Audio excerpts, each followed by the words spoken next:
लेकिन एक सेकंड, ये क्या है? अभी मजा आएगा ना भिड़ो। भैया खाना कैसा बना? दीदी एक नंबर दीदी। और कुछ ले गया? नहीं दीदी। बहू ये कौन है? ये तो मम्मी जी बाहर शराब निकाला था तो मुझे कौवे नहीं मिले तो मैं तो कलवे ले आई। पर श्राद्ध किसका निकाला है तूने? मम्मी जी आपका।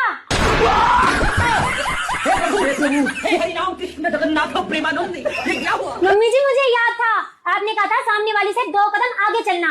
मम्मी जी आज उसने अपनी सास का श्राद्ध निकाला, उसने सिर्फ हलवा बनाया, मैंने 2 मिठाई बनाई, हलवा और रसगुल्ला।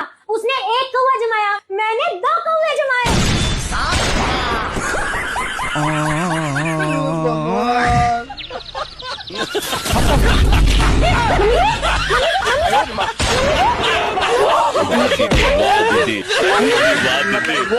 दीदी